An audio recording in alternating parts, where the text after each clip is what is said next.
ഒറ്റ മിനിറ്റ് കൊണ്ട് fundamental analysis എന്താണെന്ന് നമുക്ക് നോക്കാം.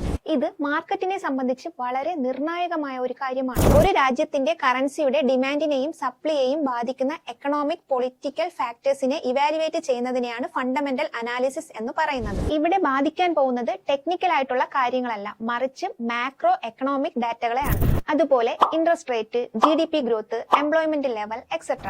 നിങ്ങൾക്ക് വരാൻ പോകുന്ന ന്യൂസുകൾ നേരത്തെ മനസ്സിലാക്കാൻ വേണ്ടി ഫോറക്സ് ഫാക്ടറി, investing.com എന്നീ ആപ്പുകൾ യൂസ് ചെയ്യാവുന്നതാണ്. അതുപോലെ ട്രേഡ് ചെയ്യുന്ന കൺട്രീസിന്റെ എക്കണോമിക് സ്റ്റാറ്റസ് മനസ്സിലാക്കി ഡിസിഷൻ മേക്ക് ചെയ്യാനും ട്രേഡേഴ്സ് ഫണ്ടമെന്റൽ അനാലിസിസ് യൂസ് ചെയ്യാറുണ്ട്. ഇതുപോലെ മോർ ഇൻഫോർമേറ്റീവ് ആയിട്ടുള്ള ഫോറക്സ് ട്രേഡിംഗ് ലെസൺസിന് വേണ്ടി ഞങ്ങളുടെ പേജ് ഫോളോ ചെയ്യുക.